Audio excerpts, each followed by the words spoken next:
Something unprecedented is happening in the world of money right now, and most of the people have no idea. While you are watching the stock market, scrolling through crypto prices, or checking your savings account, the wealthiest people on the planet are silently moving billions into a single asset. Not Bitcoin, not real estate, not even stocks, gold. But here's what they are not telling you: this is not about making money, this is about survival. And by the end of this video, you'll understand why gold is not just rising, it's preparing to become the central of a new financial world order. Let me start a fact that should terrify every dollar holder. In October 2025, gold reached an all time high of over $4,300 per ounce. That's a 67% increase in just 12 months. But the price is not the scary part. What's terrifying is who's buying. Central banks around the world have purchased over 1,000 tons of gold every single year for the past 3 years. That's three times more than the decade before. China, Russia, Poland, India, Turkey, and even Switzerland. They're all hoarding gold like their lives depend on it. Because frankly, they do. Now ask yourself this: why would central banks, the people who print money, suddenly start buying massive amounts of gold? These are the same institutions that spent decades of telling us gold was outdated. The paper money was the future. The digital currency would replace everything. Here they are, quite stockpiling the very asset they told us to forget. The answer is simple and chilling. They have lost faith in their own system. For the first time in modern history, gold has overtaken the euro to become the world's second largest reserve asset. Think about that. Gold now represents 20% of the global official reserves. While the euro sits at just 16%, only the US holds more at 46%. But even the dominance is cracking because right now central banks are holding more gold than US Treasury securities for the first time since 1996. The system is flipping, and most people don't even see it's happening. Let me paint you a picture of what's really going on. The US dollar has been the world's reserve currency since World War II. Every country needed dollar to trade oil, buy goods, or settle international debts. This gave America an incredible privilege. They could borrow cheaply, print money without immediate consequences, and sanction anyone who stepped out of line. But that power is fading. In the first half of the 2025, the dollar fell by over 10% against major currencies. That's the steepest decline in the 3 years. Capital is fleeing to gold, the euro, and even emerging market currencies. But here's where it gets really interesting. Over 30 centuries are now participating in what experts are calling BRCS gold rush. Brazil, Russia, India, China, South Africa. And now Egypt, Ethiopia, Indonesia, Iran, and UAE are all part of the movement to reduce dependency on the dollar. They are developing payment systems that bypass Western financial networks entirely. And at the center of their strategy is gold, not just an investment, but as the foundation for potential new currency system.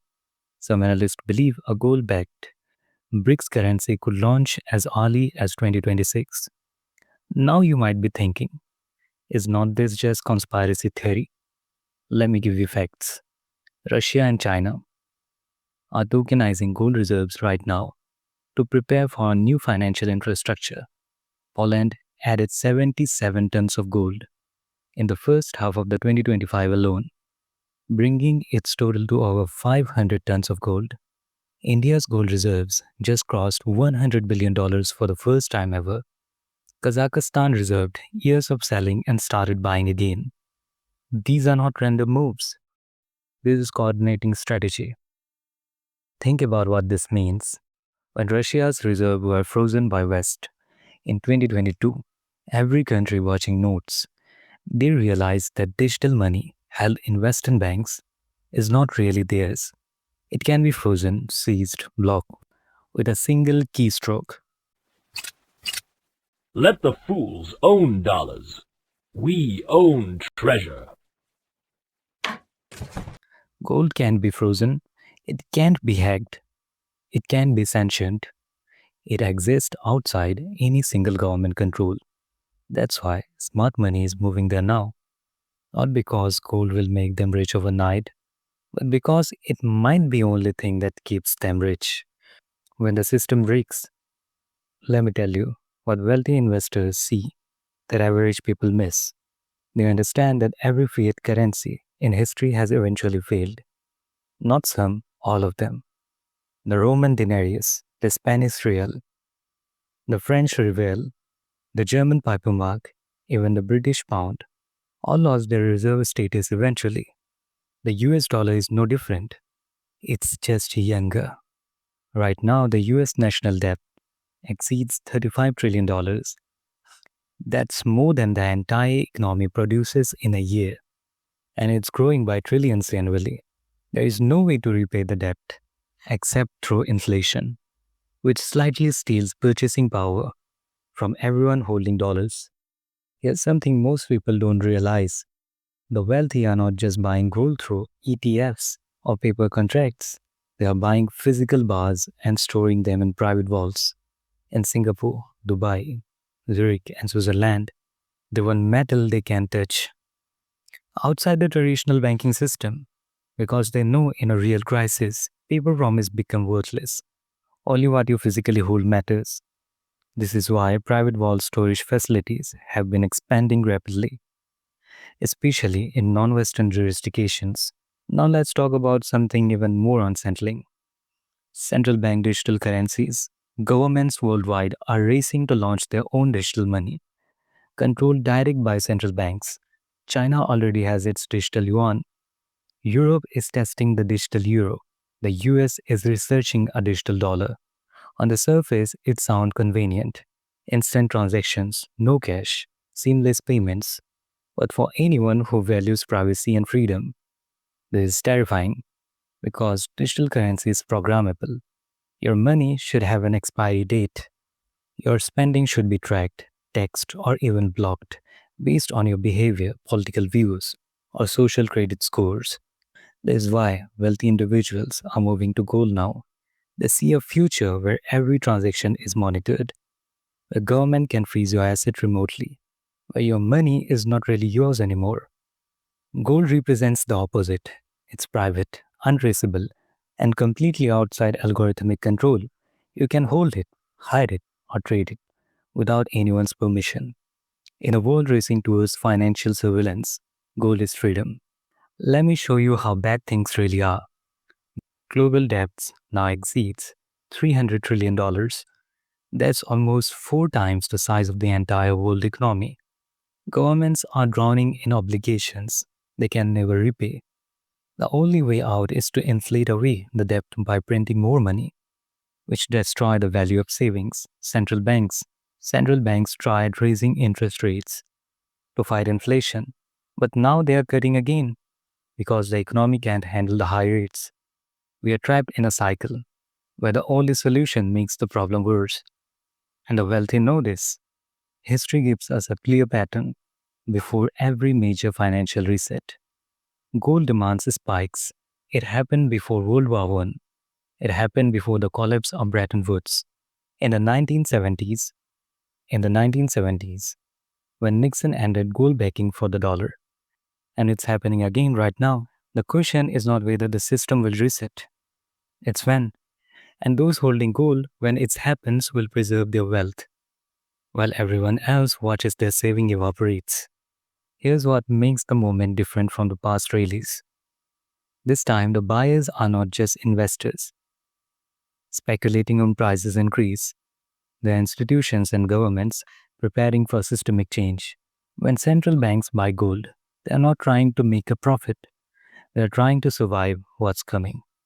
They are diversifying away the dollar dependency, hedging against conspiracy, hedging against currency collapse, and positioning for a multipolar financial world where no single currency dominates.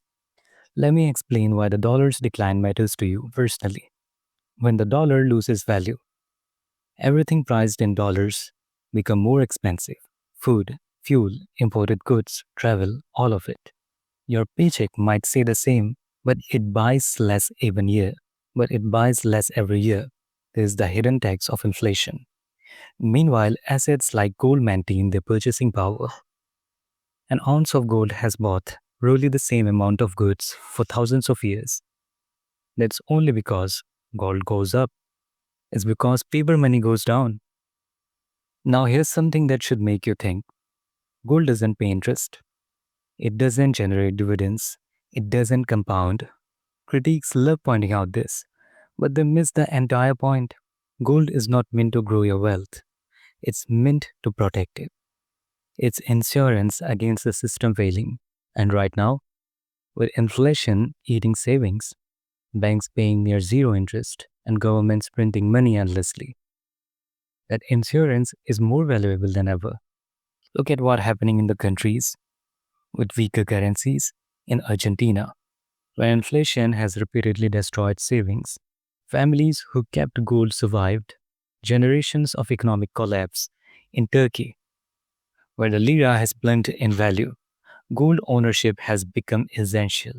In Zimbabwe, where hyperinflation made currencies worthless, gold was the only store of the value that worked. This is not ancient history. This is happening right now in modern economics, and it could happen anywhere. Let's talk about psychology of this moment. Millionaires and billionaires are not panic buying. They're calmly repositioning. They're reducing the long-term script that pays out wherever empires overtaxed themselves financially. First comes expansion funded by debt. Then comes currency's debasement to manage their debts. Then comes losses of confidence. Finally comes reset. We are somewhere between stage 3 and 4 right now. The wealthy are getting ahead of stage 4. Here's what really keeps rich investors up at night: the possibility that government might confiscate gold again, like they did in 1993 when President Roosevelt made it illegal for Americans to own most golds. Citizens were forced to turn in their coins and bars for paper dollars. Shortly after, the government revalued gold effortlessly, effectively devaluing the dollar and transferring wealth from citizens to state. This is not paranoia, it's precedent, and that's why modern wealthy holders store gold outside their homes, countries, and jurisdictions with strong property rights. There's something else happening mainstream media is not covering. The relationship between gold and other commodities is changing.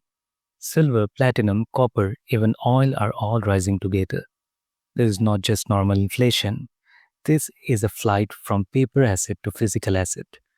When people lose faith in fiat money, they move to things tied to physical reality. And that's exactly we are seeing now. The more central banks prints, the more tangible assets appreciate relative to paper currency. Let me paint you a scenario. Imagine a major financial stock hits tomorrow. Maybe a large bank fails. Maybe a geopolitical crisis erupts. Maybe faith in US Treasury suddenly cracks. Markets would panic. People would rush to safety. But this time, governments are already buried in debts. There is no room for massive bailouts. The only tool left is printing more money, and that would trigger the next wave of inflation, possibly even hyperinflation. Gold would skyrocket, but by then, physical supply would exhaust it, prices would gap higher, and most people would not be able to buy any. This is why timing matters. The rich are buying now quietly before the panic. They know when the crisis hits, there won't be enough gold for everyone who wants it. Mining production is limited. Central banks are not selling anymore. They are buying. And retail demand surges during the fear. Simple supply and demand means prices will explode. But more importantly, availability will disappear. You won't be able to buy gold at any price if there's none left to buy. Here's a harsh truth that most financial advisors won't tell you. They make money from managing your investment in stocks and bonds. They earn fees from keeping you in the traditional system. They don't profit when you buy physical gold and store it yourself. So they will tell you gold is a barbarous relic. that it doesn't produce income, that you should just buy index funds. Meanwhile, those same advisors often have gold exposures in their personal portfolios. It's the oldest trick in finance. Tell the public one thing while doing something different yourself. Let's address the elephant in the room. What if you're wrong? What if the system doesn't collapse? What if the dollar stays strong and gold falls? Here's the thing, even if that happens, gold has held value for 5,000 years. It survived every empire, every currency crisis, every war. It's the ultimate insurance policy. You don't buy insurance hoping to use it. You buy it because you need it.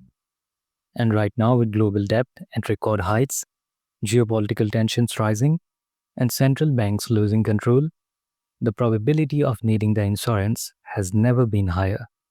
In the end, this is not really about gold. It's about trust. Trust in governments, trust in central banks, trust in financial system. And the trust is breaking when millionaires and central banks both moves in same direction, ignoring mainstream advice and accumulating gold despite zero yields. They are telling you something. They're saying the game is changing.